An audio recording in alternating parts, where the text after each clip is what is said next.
Hello, everyone, and welcome to another episode of the Bola Bola Show podcast. I hope you guys have been enjoying all our recent episodes on the World Cup series. This time, it's Brazil 2014. Now, first, before we bring in our guest, Elwin, welcome back. We didn't have you on 2010, so glad to have you on this episode, man. Yeah, really glad to be back and glad to be in South America today.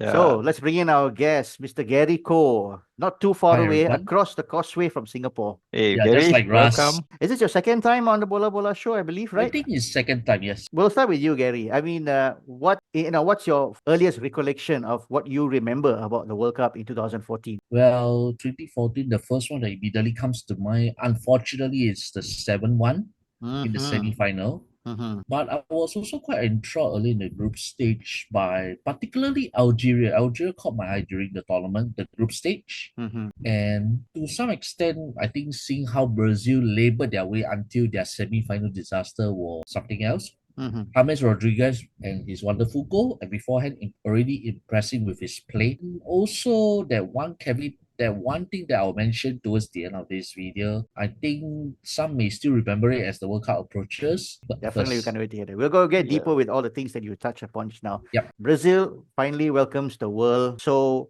what is the thing that you remember about the background and the build-up towards this World Cup that Brazil is going to be hosting? Yeah, I mean for Brazil, this was like the biggest thing, for them to welcome the world. And of course, I think also at the same time they had this pressure, right, of hosting it and wanting to become, wanting to win it for the sixth time, and really, and because of that, I think it added tremendous pressure on the team. But I think in overall, it was a huge the amount of fans that actually traveled there, and also the South American team did well.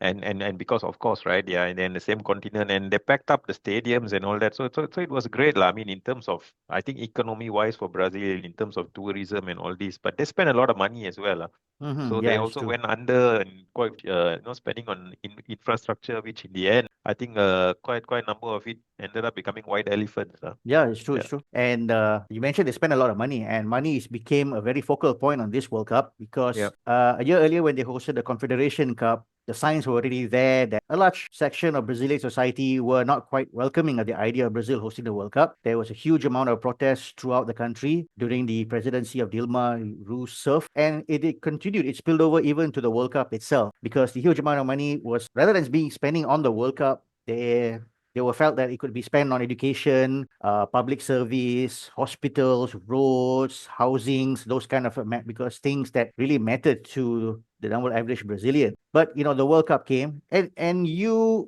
mentioned that they were under tremendous pressure, not just for the sake of winning the sixth World Cup, but also to kind of erase the ghost when the last time they hosted the World Cup back in Yes. 1950. Yeah. So, Actually, so and it that was was the yeah. Yeah. so it was a huge amount of pressure for Brazil because even though they have been winning World Cup 5 times since then, but that 1950 curse is something that they just can't get the monkey off their back. Lah. So it has always Yes. been a shadow, a cloud underneath them whenever when we talk about World Yeah. Cup history. So they were definitely looking forward to take this opportunity to put that behind and of course to cement their legacy as the most popular national team, because I think by this point that huge slice of cake which they used to own when it comes to popularity of national teams at World Cup is shrinking little by little. First of all, Gary, I want to bring you in here because we always like to tag in a little bit on that Malaysian connection with every World Cup. And this is one World Cup where both us, me and Elwin and you went into loggerheads in arguably the most iconic battle of Yep, the correct. Causeway Derby between Malaysia and Singapore. So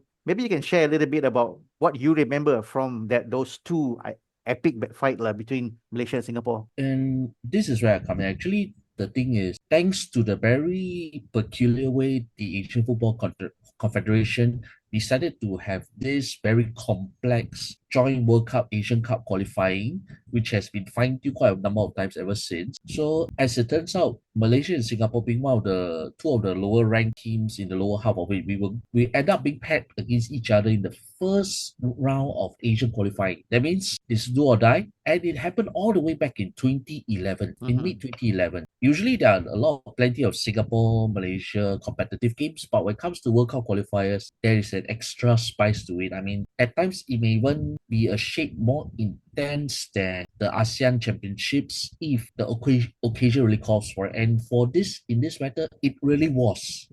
And what happened was, I think in the lead up to that Singapore-Malaysia first round double leg qualifier, we can see that preparations were a little bit more than usual. I'm not sure about Malaysia's side, but I was aware that then Singapore head coach Rajko Abramovich, he actually had a few days of closed door training session. Almost no one was allowed to watch the training session, not even the media. There was how much scrutiny there was. The media coverage was quite intense, and given that it was held at Jalan Besar Stadium, because the sports hub was not completed yet. So that put an additional dimension in how you can say the game was being viewed. Because you only got 6,000, 7,000, that's before the King George stand that was built for the Lions Shock period between 2012 to 2015. But the rivalry, the intensity nonetheless was there. And that's where you can see that very explosive first leg where you can say it's one of the classics in the modern times in this Causeway derby where goals were free flowing from both ends. It's almost no holds barred on the then artificial turf, and you can say that Singapore make use of that particular home advantage. Those few days of closed door training, not allowing anyone to find out a single iota of what Abramovich was up to with his Lions, and they came away with a 5-3 first leg victory, which then led to another blockbuster second leg second leg at Bukit Jalil National Stadium. And that second leg, I remember there was a photograph that said something about Malaysia because Singapore was then using quite a number of naturalized players. And I still remember a banner where you said 100% Malaysian. Malaysian, no foreign, 0% no foreigner. But unfortunately, what we know now is a bit different. Oh man, don't talk about it. Don't talk about it. I know. Don't talk about it. I see that picture every day and asking myself, man, these guys knew what's going to happen in another 15 years from now. They would have thrown away that banner because at the time I know Singapore was being mocked for using so many naturalized players, but we weren't using illegal players. But you can say 7. But there was also a decent crop of good local players as well. So yes. Yeah. And Gary, thanks for sharing that 2014 context there between Malaysia and Singapore. But Steven, just to rewind back a bit, our previous episode, you missed to make that Malaysian connection in the 2010. Maybe you want to add a few things on that point? Okay, actually there is a connection because last time a Malaysian that got selected to be part of the official lineups at the World Cup was referee Subsidin Saleh. As far as I can recall, he did not officiate any game on the field. He was more or less designated to become the assistant referee, the fourth official. What was before the VAR concept came into the picture. So he was that guy on the sideline monitoring things on the field. But I can't remember which game it was. But there is a connection to the 2014 World Cup because back in 1999, I think this was a sort of a counter reaction to Singapore's Goal 2010 project. FAM decided that, we are going to launch our own project with the aim of qualifying for the 2014 World Cup. So at the time, the idea was that the young prodigy player at the time, Titus Palani James, because he was already in his teens, so by 2014, he could be at the right age to hold a senior role within the national team, to lead the team into the World Cup. That was the long-term project they had at that time. Honestly, at that time, I don't know what was the detail in all of it, but the fact that in 99, we are still struggling to get out the SEA Games group stage itself, that tells you, how a bit off guard those people in FAM were, thinking they can actually qualify within a decade to the World Cup, which is still a 32 nation, and you only still had 4-5 Asian representatives. So I think it's too much to ask to crack into that elite group of national teams. You can, because when it comes to Asian World Cup qualifier, you more or less can already tell that, South Korea, Japan are more or less guaranteed there, probably followed by Iran. Another one Australia of those two, then of course, Australia came to the picture later on, and one of the two Middle East countries. So, for Southeast Asia, it was still a long way to go. And coming back to you, Gary, about that first leg between Malaysia and Singapore, because this was like 6 months after Dato' K. Rajagopal's team won the AFF Suzuki Cup, Correct. that historic night, right? And I looked at the lineup. I was asking to myself, man, you guys are lining up a foreign player who's at that time 35, 36-year-old. I'm asking, man, this is gonna get eat by our defenders. Oh boy, what a humble pie I'm eating right now. Well, the thing is, because unlike Malaysia, who had a very good ASEAN Championship, Singapore did very poorly. A very rare blip in Avramovic's long reign in charge of the Lions. We were knocked out actually in the group stage of the competition, no thanks to the heroics of New Etheridge and the players who got quite complacent. So, in a rather symbolic move, the then FAS president Zainuddin Nordin decided that disband the national team and get a fresh team, but turns out it's mainly the same faces. But Abramovich probably came into this qualifier with a particular point to prove that he's still not finished. He has still can contribute something to deliver further success. Yeah. Mhm. But Okay. then the previous year there was heartbreak in not just the ASEAN Championship but also in the Asian Cup qualifier. Yeah, that's early in 2010 where Singapore was 30 minutes away from qualifying from Qatar 2011. I know I slightly digress, but that was a not so positive year for Singapore football. Mhm. So thereafter, what happened was, I think the qualifiers were the first real test for the national team after not playing any games like after that ASEAN Championship. So this is actually probably the Lions' first competitive game of that year. So, Elwin, let's start with the group stage, in the first week itself. Plenty of memorable games to talk about. For the first week of the World Cup, you can't miss the defending champions getting thrashed, right, by Oh, yes. by Netherlands. But I think one of the most iconic things in that game is that flying header. Robin That Van went, Persie. yeah, Correct. that went Percy flying header, and yeah, so that was a Don't, that don't was a forget, real don't forget the shocker. celebration. After Yeah, scoring that goal, he ran all the way to give high yes, five to Luis Van Gaal. yeah, correct. That celebration, that high five to Luis Van Gaal. Yeah, but that really caught a lot of people off guard, and Spain somehow coming back to back, three major titles Mhm. just before this World Cup, right? One World Cup, two Euros in between, and no one really expected that, and the way the Netherlands just tore them apart, and I think this was the start of the demise of the tiki taka Mm. as the way football starts to change and all that. So for me, that was the biggest thing. Actually, on that same game, what I thought is actually eventually players do get old, and because Spain did not regenerate that many players building from the legendary side, so I think the cracks began to show, especially I think the age toll.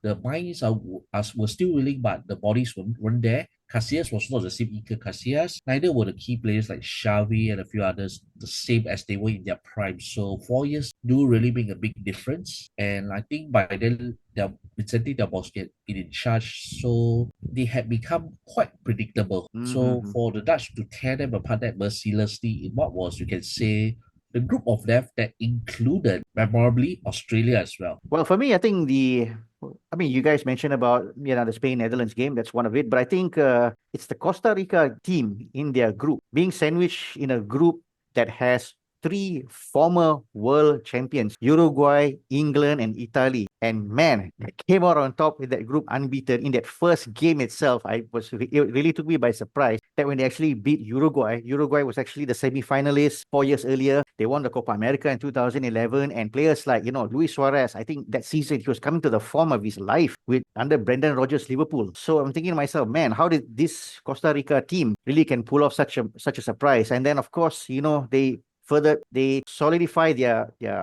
position by defeating Italy. I think that's when we were starting to learn a bit about how Costa Rica plays such a compactful team at the back, being marshaled by that massive goalkeeper Keylor Navas. And to me that was probably the most impressive thing that I seen in the group stage lah. Well, where Costa Rica is concerned, definitely you said about Keylor Navas because actually the key play for the Costa Rican squad was Keylor Navas. The rest of the players were okay. They weren't that outstanding, but they were not that poor. But they had that collective team spirit. But without Navas' saves, I think Costa Rica wouldn't have gotten that far to go beyond the group stage. Mm-hmm. And as a result, you can easily see that it was that World Cup that launched Navas' career into Europe, where he has built on a very solid playing career ever since. thereafter, to the point that he subsequently needed a bodyguard whenever he's back in Costa, in his home country. He was such a Okay. solid status, Okay.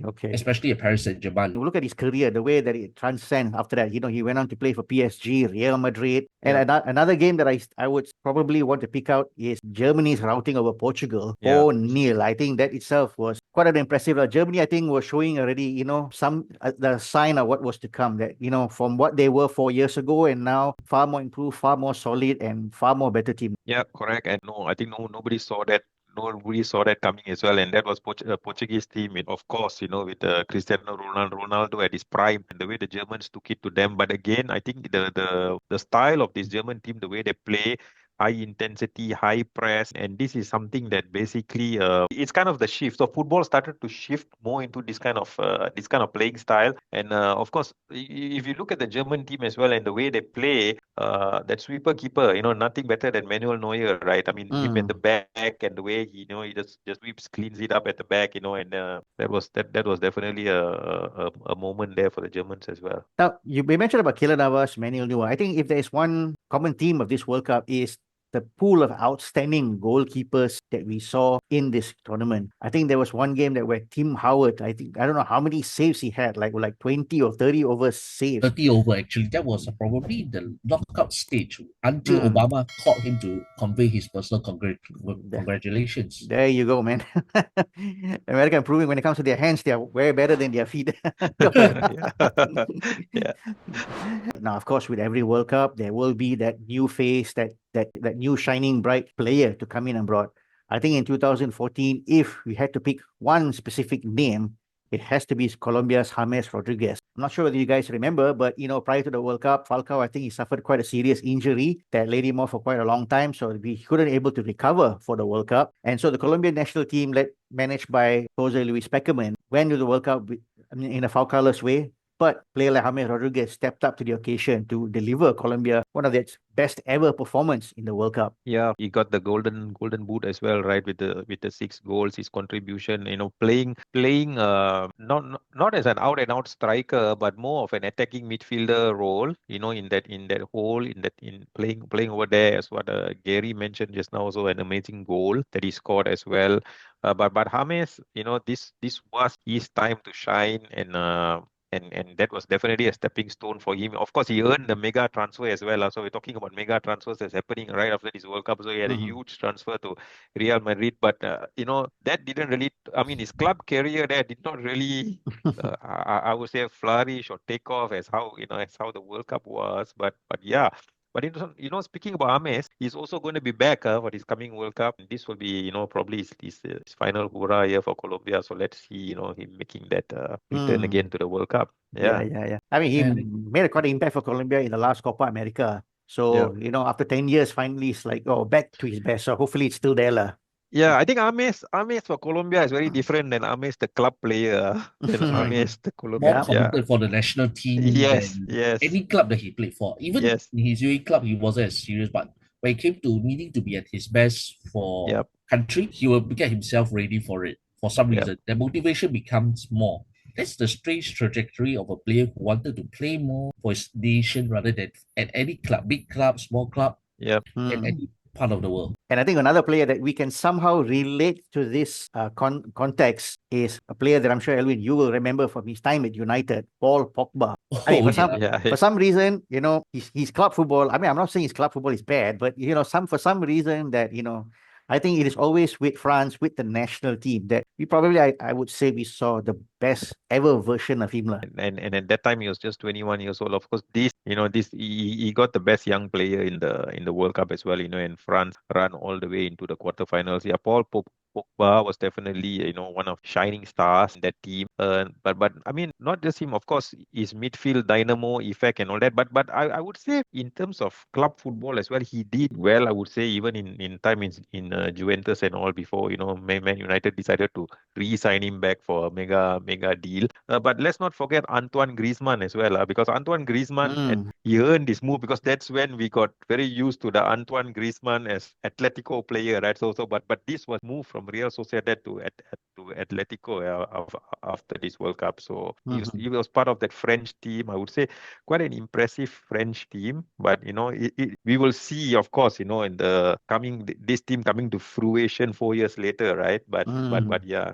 When you think about Germany, I suppose the most talked about star in this team is Thomas Müller. I mean, the name Müller in German football is very synonymous. There used to be a Müller playing for Germany in the 70s, scored a lot of goals, but this current Müller has a very different flavor or dynamics to his game. I think for Germany itself, Müller eventually did stand out as one of the better players, but I did think it was more of a collective effort by the Germans as a whole. I mean, from Neuer at the back all the way to Müller, Mesut Ozil, Götze and company. Yeah, but for Müller, I think it's more of his outstanding work rate up front. Yeah, that make him such a stellar player. And then you still have the presence of veterans like Miroslav Klose, who broke the goal scoring record for the overall World Cup. I think the all-time top scorer record in this World Cup, especially when he scored during that semi-final. So yes, but that one country that actually stood out for me more than Germany was their opponents in the round of 16,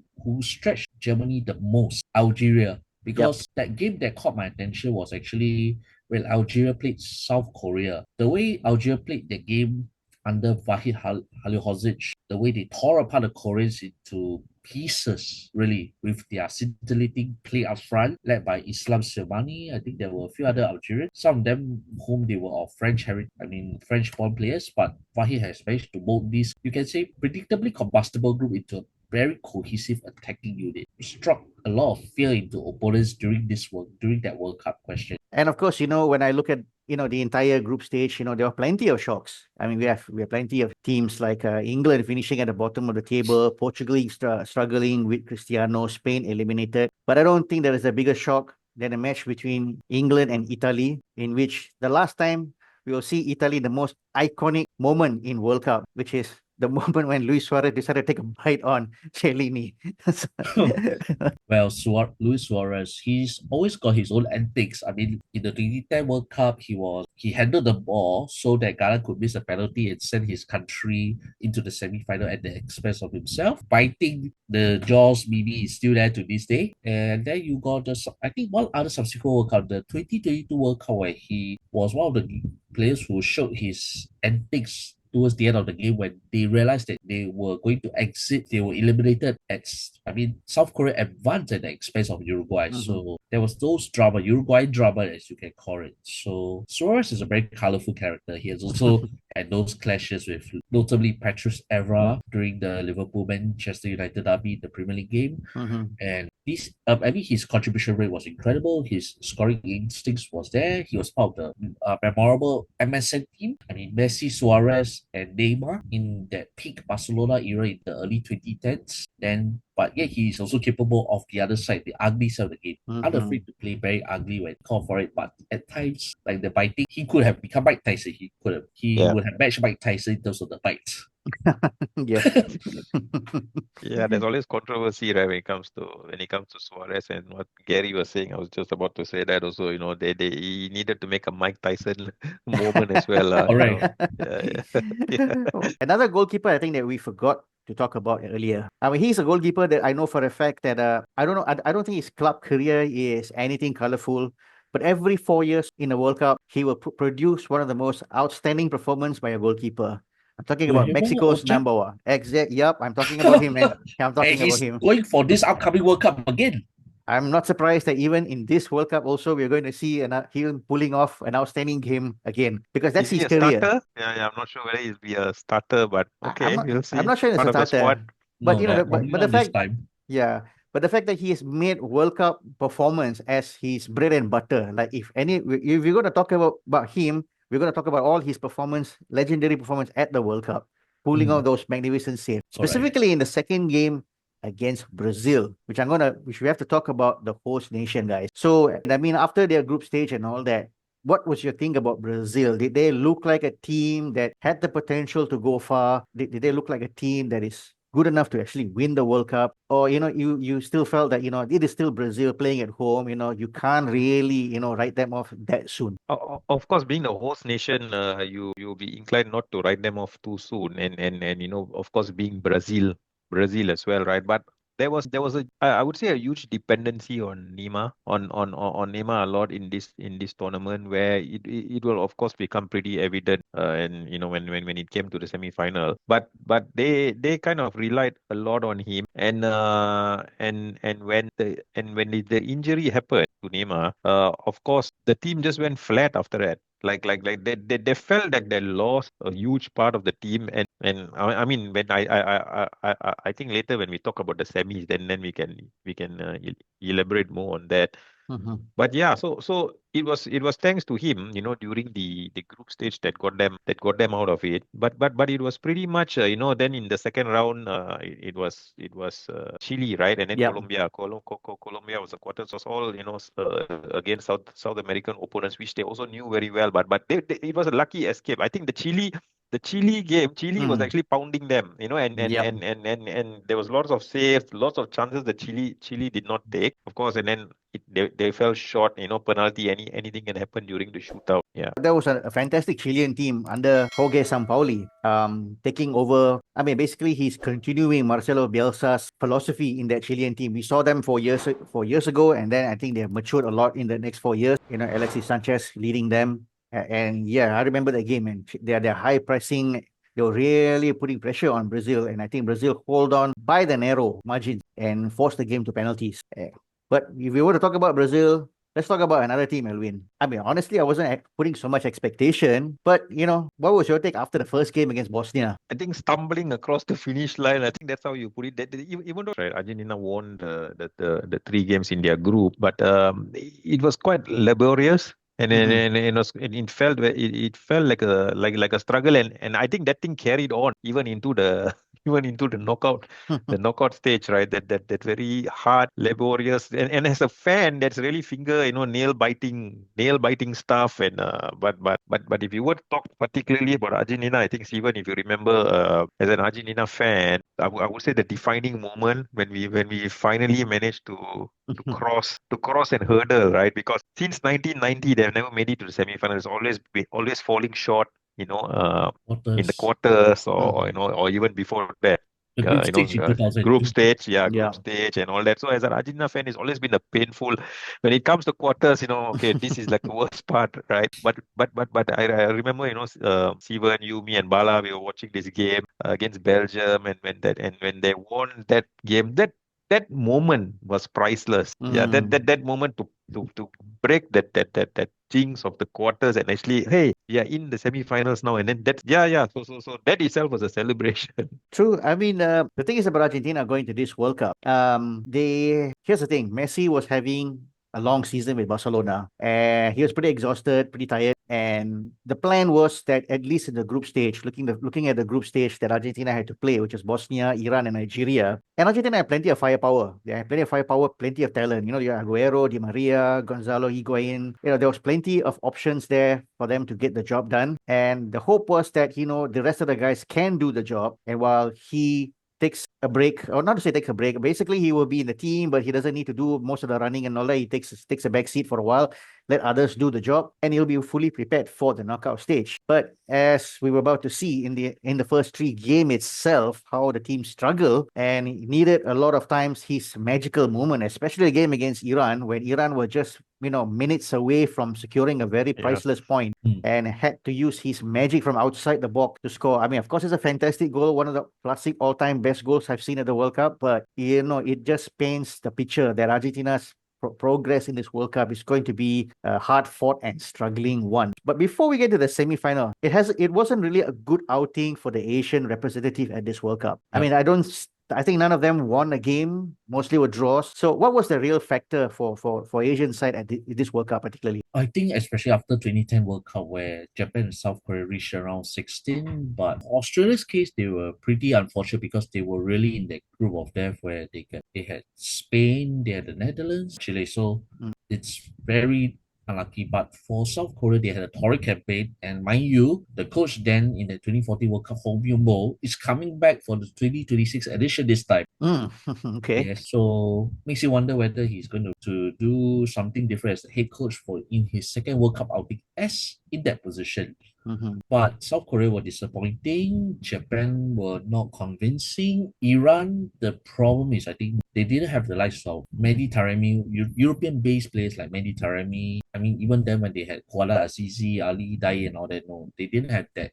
But what they had in terms of spirit they had, but it's just not enough at the end of it. So overall, it was a very poor outing for Asia results-wise. Performance-wise, admittedly, nothing much to shout about either. Before the semi-final, Elvin, I mean, you talked about the game against Argentina and Belgium. We also stayed back to watch the second game between the Netherlands and Costa Rica, knowing the fact that either one of these teams will meet Argentina in the semi-finals. Of course, we were hoping for Costa Rica for obvious reasons. I think this is probably one Midas touch or tactical genius by Luis Van Gaal for substituting a goalkeeper. Oh, I mean, same crew coming on for the penalty shootout. just, I can't recall in any other situation. Can you? No. It's for goalkeeper substitution. This is a question also I have, right? Because what would the first choice goalkeeper be thinking? Is like I made it all the way through, right? And then I'm not good enough for penalties. But I think Van Gaal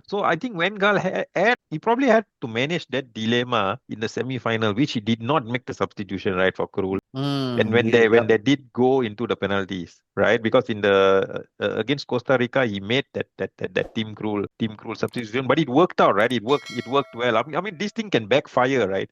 It could go horribly wrong, and that'll be probably one of the worst decisions. And then he ended up being a Midas touch, as you mentioned. But yeah, they went the Netherlands, man. When they and that was the end of Costa Rica's run. But what an amazing run by Costa Rica! Absolutely, definitely an amazing run. So let's talk about the semi-final. We'll talk about first Brazil versus Germany. Obviously, a game that on paper, a blockbuster event, considering the number of titles that these two national teams have won. And of course, without Neymar, obviously, with Neymar itself, they didn't look like the Brazil of the past. They badly needed him to create some magical moments on the field in order to get them through. And now without him going into that semi-final, what was your thought? I mean, what was your expectation going to be like? What was the thing that you were hoping that could have happened in that game? Well, actually, I was initially hoping for a rather close semi-final. After all, it's the last four. You're almost one step away from the final, and you want to make the occasion count, whatever it is. But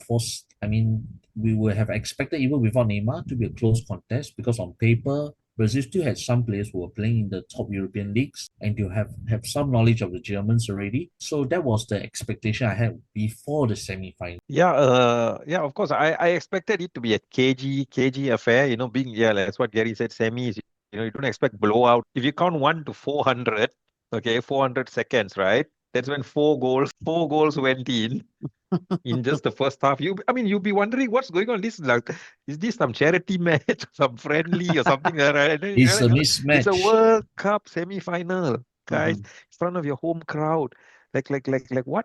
I'll put it this way, even a surprise semi-finalist like Bulgaria did not disgrace themselves in USA 94, a surprise semi-finalist. What is on paper? Two titans, two big nations. It was not supposed to be like this. But I kind of felt that, Brazil, they brought in Luis Felipe Scolari, who won the World Cup with them the last time around. But I kind of felt that, this time around, he's no longer the coach that he is. Far, far away from the guy that took Brazil to the World Cup, and knocked England on major football competitions with Portugal and all that. Because I feel that, he was clearly out of his depth as a coach in knowing what decision to take and make on the field. And bear in mind that he also went to the World Cup making some very hard decisions by leaving out players like Oscars and all that. And here's the thing about this whole Brazil-Germany game. There was already a precursor to what could happen in this game, because in the 2011 FIFA Club World Cup, Santos, who Neymar was playing for them, was considered like the best football club in Brazil at that time.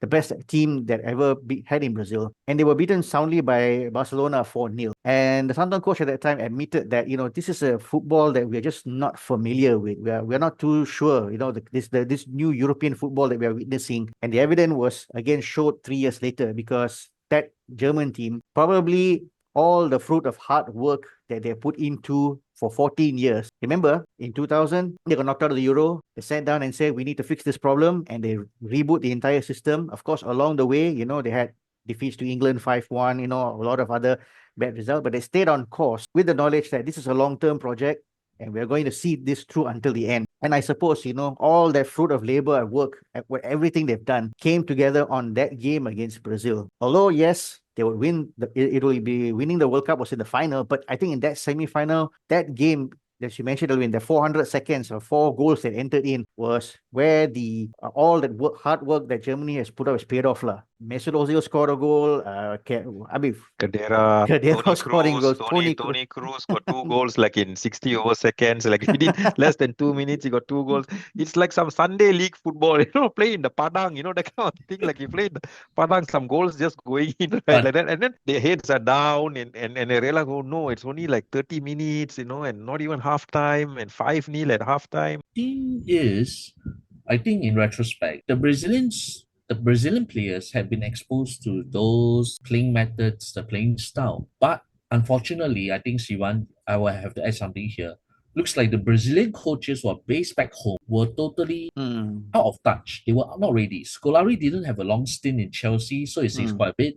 Vanderlei Luxemburgo at Real Madrid didn't last long either. Yep. So you can see Brazilian coaches were still very far away from the best in club football. And it took Brazil a very long time to finally get a European coach, Carlo Ancelotti, to be in charge of Brazil in this upcoming World Cup. So you can say that actually when it comes to Europe has caught up with the way how South America have prepared for previous World Cup, and the Brazilians were quite complacent, and the way the Brazilians had their coaching education did not prepare them for the World Cup.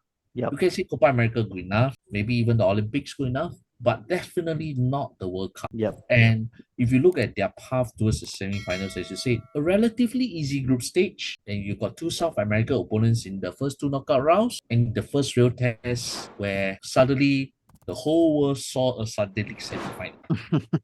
Yeah, I mean, you're absolutely right. When it comes to the issue with Brazilian coaches is that unlike Argentinian coaches, we have seen Simeone, Pochettino succeeding in Europe. So we have seen, a handful of Argentinian coaches that have made a bigger impact in European football, including Gabriel Heinze on the sideline, assistant coach of Mikel Arteta with Arsenal. So, you can see that when it comes to coaches, Argentinian coaches have progressed leaps and bounds compared to Brazil. I think I can address where the problem is because South American football expert Tim Vickery has explained this in many of his podcasts. Because of the Brazilian football, the turnover round time for coaches is very high. They play their national league and they play their South State Championship. Very often than ever, these coaches have to deploy winning at all costs mentality. So they end up becoming very defensive-minded coaches. In the last World Cup when South Africa hosted, they spent quite a lot of money on hiring Carlos Alberto Pereira as their national team head coach with the hope that, he can turn South Africa into playing the Brazilian way. But they were shocked to find out that, that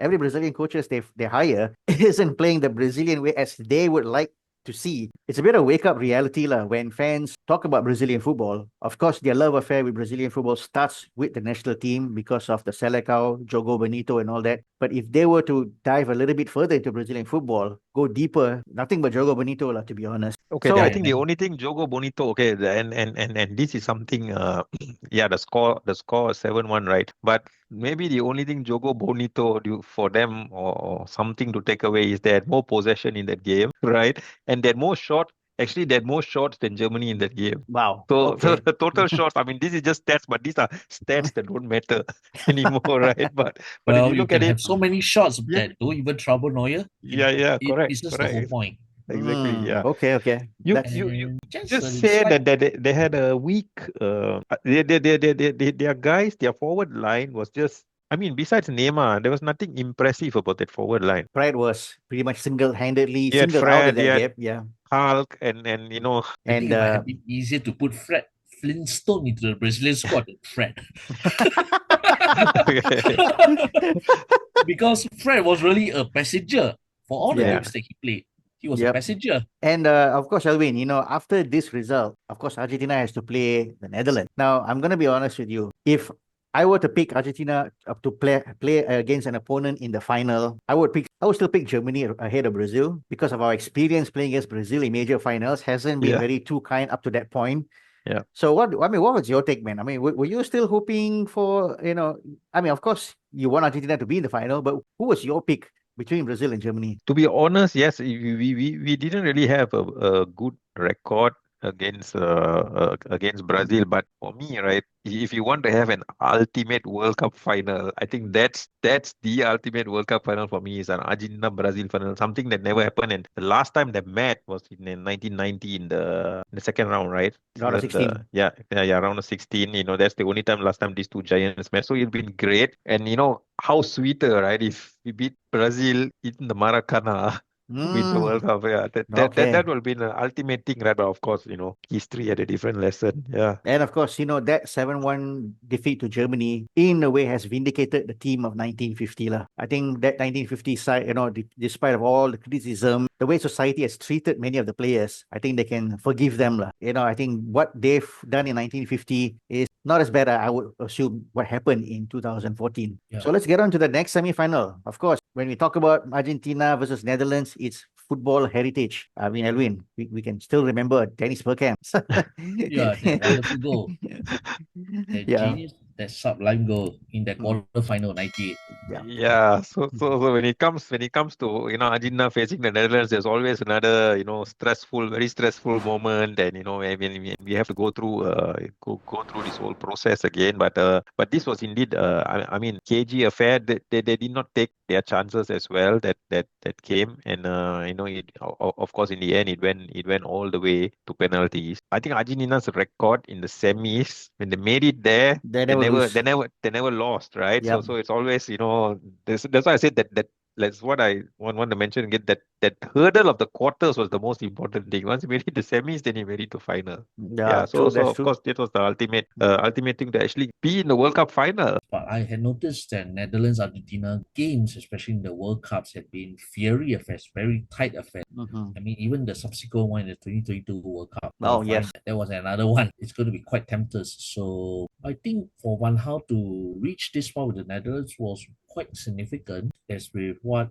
Argentina had done up to this point. But at that point, I wasn't thinking who would actually reach the final because I must admit, I was still stunned over that 7-1. That 7-1 really. That took the piece of cake. But there was a moment in this game, I think, that nearly could have stopped our heart. It's that moment when Arjen Robben looked like he was going to do it. He was going to do it. It took a Javier Mascherano's tackle a perfectly timing tackle to stop the thing from happening. Because had he missed that time, I think it's fair to say that Robben, who I think in that World Cup was in the form of his life, he would have scored a goal. And it would have been very difficult for Argentina to try to get back into the game. Right? Actually, speaking of Robben, right? Okay, do you guys think? Just want to throw it out there. Do you guys think that Robben? I mean, he gets away with it quite often, but do you think he's a very one-dimensional player? Yeah, you know what he's going to do. You know he's going to go on the wing and he's going to cut in, and then he's going to get it on his left foot. You see it coming, but somehow it still happens, right? It still happens. Yeah. I think it's one of the occasions where you can see the brain and the feet do work together in sync. Yeah. Nobody else could react. I mean, sometimes it's a case of defenders being prepared, but just being unable to deal with this type of winger. Yeah. It is quite rare.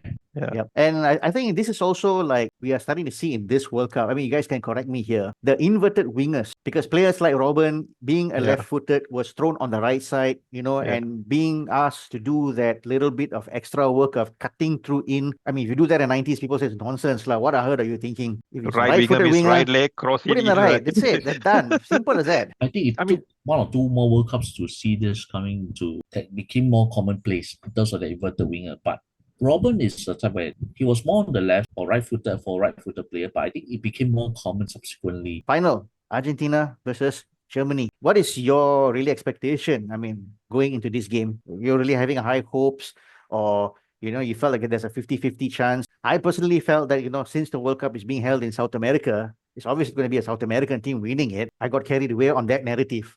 Just playing it very very low during the final, knowing that I don't want to go in with that huge expectation and then get disappointed, of course. But of course, this was a very exciting time to actually be, the team that you support is actually in the final. Right, and you know that you're just one step away. But as what Gary mentioned earlier, so that 7-1 thing is still ringing in the back of my head, right? Knowing that how these guys, how did Germany actually go into the get themselves into the final is something very scary, right? And in the end, yes, it happened, right? They ended up winning it, but okay. I mean, even if we had to lose, thank God we don't lose. Like, by that kind of margin in a final or something gets slaughtered, right? So yeah, but it was missed chances, man. It's even, I tell you, that final for me, that clear cut chances that was not taken, right, by Higuain, Messi on his best day, on every single day he puts that in, it went wide, right, and then Palacios as well, when he had the chance as well, put it Yeah, in. and I think there was also a tackle on Zabaleta. Can't remember which German player it was. It was a very high tackle, high knee tackle, and the referee missed that out for giving that a red card for that game. Yeah, but you mentioned about Gonzalo Higuain missing that. Oh man, I mean, I remember.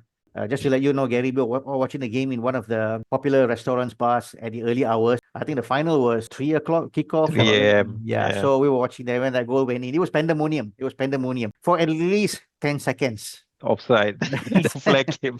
Then we saw the flag went down. But I thought the most critical moment of this game was when Alessandro Sabella, the Argentinian coach, decided to substitute Ezequiel Lavezzi for Sergio Aguero. I thought Lavezzi had one of his best performances in that final, troubling that defense. That should not have happened. At least that's my take. So, of course, it came down to a goal from Mario Götze. I'm sure you'll probably remember that when Pep Guardiola said to him, go into the World Cup and prove every doubters wrong about you. Well, that probably shows why Pep Guardiola hasn't coached a national team yet, and he's trying to coach Italy. But I mean, I digress there. But the way Götze scored the winning goal, I think it put into perspective, you can say, in the game of very fine margins, where that little weakness that's there, especially, I'm not sure about the Argentinian defense, was it that strong? But I do know that they didn't have a goalkeeper as solid as the keeper that won Argentina the World Cup in 2022, Emiliano Martinez. I think sometimes when you have a lot of fine forwards but not a solid or character player at the back who can do the job, especially the goalkeeper, it's going to be a lot harder. When you had the forwards who had to shoulder so much of the burden, while Germany, in contrast, you've got Neuer at the back, and I think the outfield players felt more assured that they could rely on him to bail on key situations and allowing them to still focus on the pitch further forward ahead. So I think that was a game of that fine margin, really. It was a close, very cagey, not the most memorable, but that one goal that did make the difference in the final. If we had been on penalties, I will admit it would have been a pure lottery game, pure lottery. Penalties against the Germans?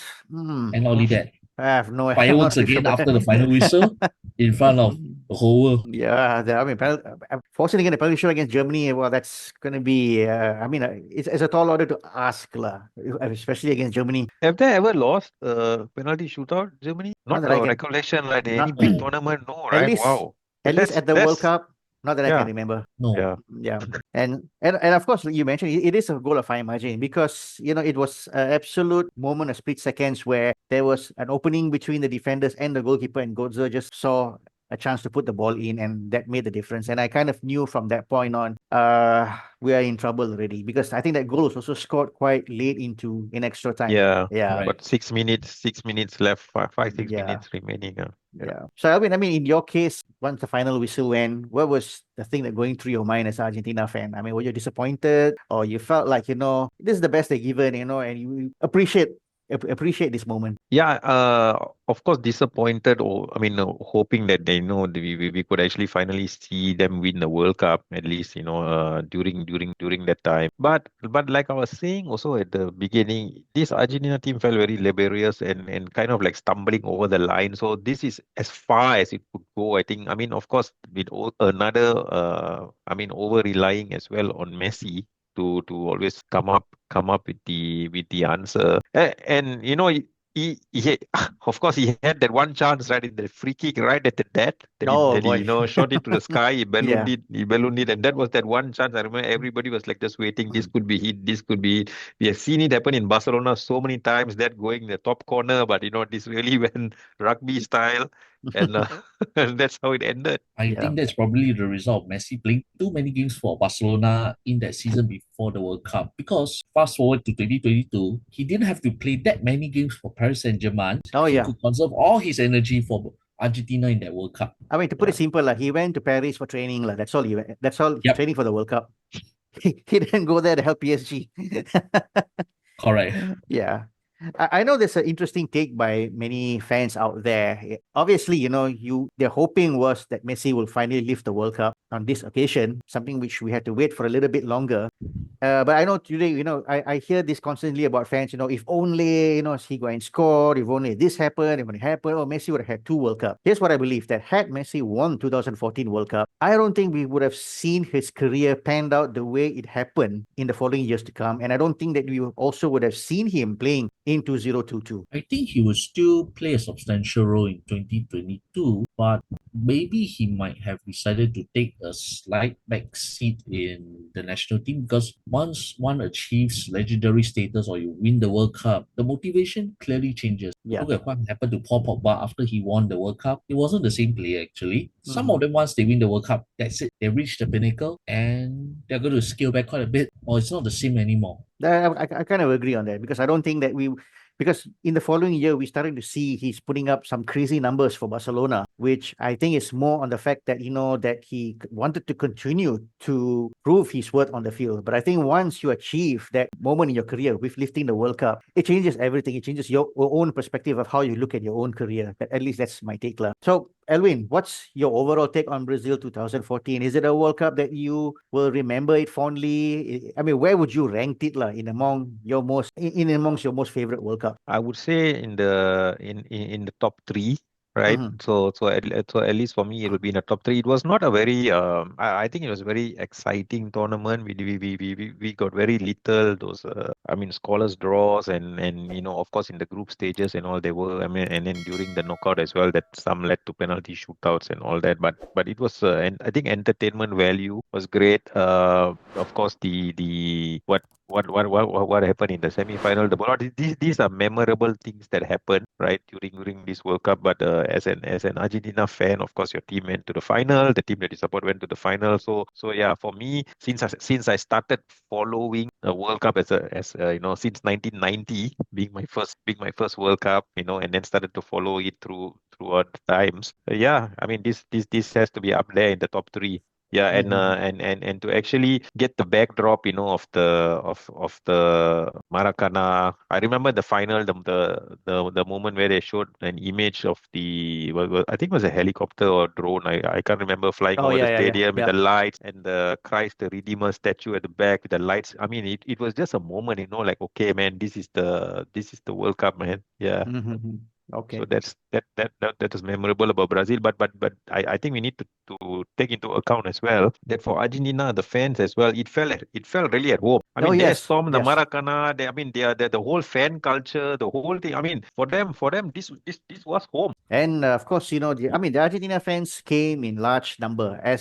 Not the expectation was there, but in the numbers of every single game, you're talking about 30, 40,000, almost taking over 90% of the stadium seats in some of the other games as well. Of course, the final, many did travel to Rio, were gathering in Copacabana Beach and all that, hoping it's going to be a party of the century for them. But if there's one thing that Argentina fans left a memorable mark in this World Cup, is that song that became viral.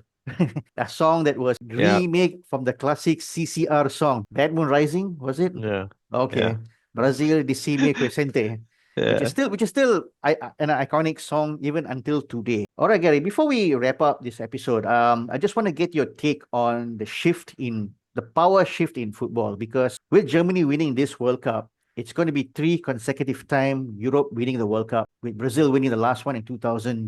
Is that a sign of what football is in the world at that time and even till today?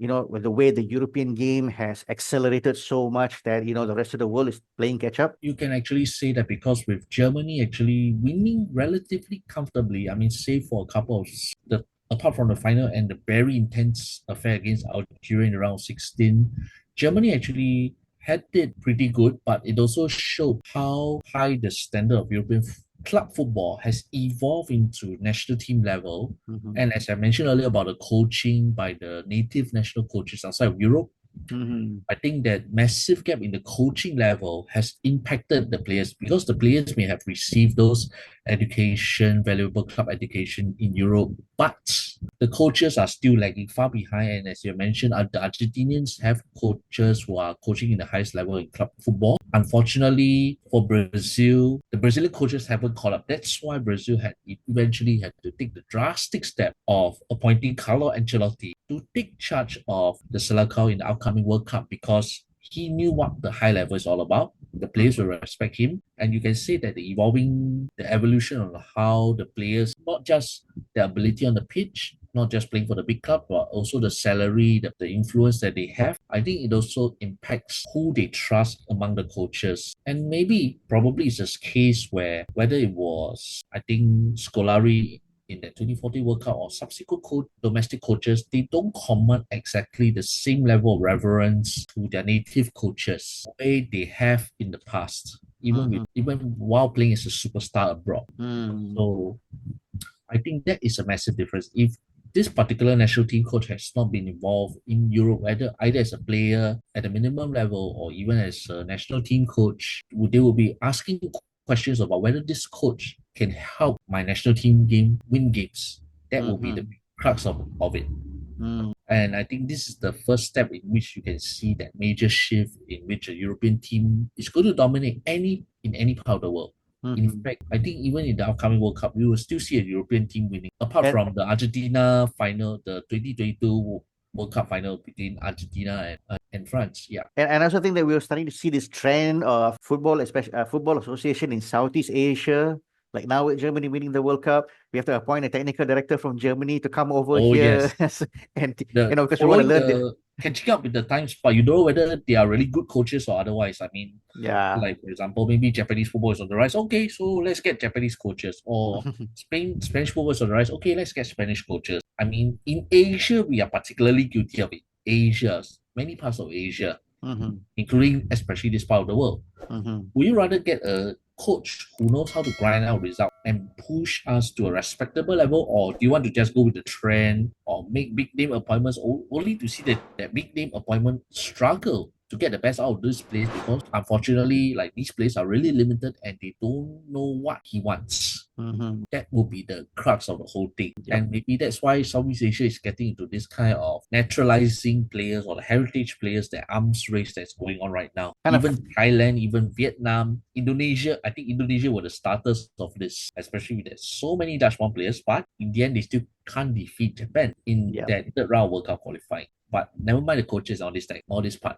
Now I will just add that final caveat. You remember that caveat that I said? Oh yes, we have to wait. We are waiting for this. Yeah, go ahead, Yes. man. Okay, I'm going to say this. All right. yours, Gary. Have a go. During the 2014 World Cup, the Singapore government agency that was in charge of, I think you can say, curbing illegal betting or anti-gambling to discourage people from gambling, they put up an advertisement and this advertisement kept playing throughout the World Cup on Singapore channels, whether it's on subscription and national television, where they said, like these kids were predicting which team will win. One said Spain, one said Argentina, one said some other team. Then when it came to that boy in yellow, he said, I hope Germany win. My dad bet all his savings on it. Only one problem. Germany went on to win the World Cup. So I remember posting that tweet with that newspaper clip on the advertisement after that game. I was like thinking, this is going to really go viral. Instead of discouraging people from gambling, the anti-gambling body encouraged. And not only that, got the winner. That's the best part. You predicted the winner. Okay. That stunt was never played again in subsequent World Cups because they knew too well that you don't want lightning backfire Imagine if they again. say another kid or another punter in that advertisement they say, oh, France win the World Cup. You never know. Imagine Singapore being that predictions site for gambling for all the Okay. punters around the world. Wow. Okay. That's interesting. And So, you never know whether, because I don't think it's intentional that they wanted Germany to win the World Cup, but they had to follow up with another advertisement months later where they say, now that Germany win the World Cup, my dad is now still putting in more money, hoping for the next championship. We think a little out of the box to try to follow up. Otherwise, it will stay the way it is. But unfortunately, it's still remembered many years on, 12 years on. Okay. I know it's the funniest thing, but it really happened. Even American talk shows captured on it. Wow. Okay. That's interesting. Anti-gambling body indirectly encourages gambling by predicting the winner. I know. It really happened. Wow. Really happened. Okay. Yeah, but this is the thing why we wanted these kind of interesting nuggets coming out from each and every episode, and I think you top it off on this part, Gary, and I'm not too sure. Did this same company subsequently, like for future World Cups, did they conducted They similar? refused to choose a winner already. They refused to talk about. Okay, so they say But we're not. they were still making advertisements to discourage gambling because of the consequences and all these things. But the World Cup accidentally produced the winner. So they never tried their angle again. Singapore became the lightning rod for predicting the World Cup winner. Okay. So much for all the talk about anti-gambling. But the thing is, in the World Cup, many people would like to have a punt and all that. So yeah, I mean it's understandable. random, It's understandable. Yeah, I mean it's. But to think that a government body managed to predict the World Cup winner while trying to discourage gambling, that's the ultimate combo. Wonderful, man. That's a perfect way to cap it off, man. So, any last word from yourself, Gary, before we round it up? Well, the thing about this 2014 World Cup, I will admit, that memorable for me, even though you got James Rodríguez, Kylian and Germany performing well to win the trophy. But in terms of the individual flair and quality, it was missing from some of the previous World Cups, missing from the excitement as well. I mean, 2010, you still got a few. I mean, from the Asian side, you still got South Korea doing well enough to beat Greece, to beat the round 16 and all that. But I wouldn't say it's predictable, but there was something that was like that turgid feeling for many of the heavyweights along with it. So it's one of the rather blended World Cups. That's how I saw it. Okay. Yeah, I mean, I do have to agree a little bit because as I discussed in the previous episode in 2010, that we are starting to see less of the individual and more of the system. So I think it got carried forward even to this World Cup because Germany played to a system and that's why they end up winning it. The Netherlands also had a system which took them far, and even to the large extent, even Argentina had a system that brought them to the final, right? But Brazil had no system, had only Neymar, and the effects of this 7-1 saw that the repercussions were still there because they just surrendered to the Netherlands in the third place playoff. Okay. And I think just to cap it off with the topic on Brazil, since this is Brazil, talking about Brazil 2014, and we just mentioned about Neymar, and this year Neymar is back, but they have Don Carlo, so maybe this could be it for them, right? It's interesting to see Brazil how they will do it this World Cup with a relatively injured Neymar. Apparently, he's still not recovered yet, but they're still gambling on taking him to the World Cup. Okay, so thank you, Gary. Any last words from yourself before we wrap it up? Well, nothing much, but let's hope that this upcoming World Cup will better, especially with that rather weird 48-team tournament. As much as I look forward to the debutants and all that, but it's going to be an interesting World Cup, no thanks to what's happening in the US. No thanks. Otherwise, it could have been quite an interesting World Cup. The politics and the way how Infantino tried to appease Donald Trump and all totally backfired. And the Iran situation, where they had shifted their training base from the US to Mexico. Well, we are in for a very interesting World Cup, but not on the pitch though, unfortunately. Okay. Although as much as I look forward to the debutant, especially with Selangor's 2 World Cup bound players from Jordan, Uzbekistan finally making their World Cup debut after coming so close for a few times. Oh, yes. And actually, I do like to see how Portugal play, because the thing is, this is not about Cristiano Ronaldo. They do have a very exciting group of players. Bruno Fernandes, the midfield duo from Paris Saint-Germain, Vitinha and João Pedro. I think they do have a stable crowd of players, but will Roberto Martinez have the mettle to dare to tell Ronaldo to sit on the bench? Okay, interesting. And be that senior statesman the way that Yuto Nagatomo is prepared to do for Japan. Oh, yes, that will be the big question. Okay, all right. Thanks. So, Elvin, last word from yourself? No, just and enjoyed the episode chatting with you guys, reminiscing the moments. Thanks, Gary, for joining us on board. Nice. Thanks, Alvin. Yeah, Really yeah, pleasure yeah. to talk with both of you. It's Yeah. really We quite a had good fun. We had exchange about fun. it. We had Yeah. fun. Especially Especially the last part on the betting part. Let's Yeah. hope Singapore don't come up with something creative to make us predict the World Cup winner accidentally for the second So, time. so what's the body again? Anti betting agency, is it? Yes, correct. It's supposed to be anti-gambling to Okay, discourage anti gambling agency. So because you don't want people who to needs the spend. octopus? Who needs the octopus and the sotong and all that when you got that agency? Yes, the Singapore government somehow managed to tell you the World Cup winner through the advertisement. As for me, thank you so much, Gary, coming on board. Thank you, Alvin. Yeah. And of course, I have to say that that last segment pretty much topped it off. It was a cherry on the icing for this particular episode. Yeah. Okay, so with that said, thank you everyone for this week's episode. Thanks for listening, and we'll see you guys in the next episode where it'll be Russia 2018. So hope you guys check that out, and do keep on subscribing and following us on all our social media platforms. So thanks for listening. Goodbye.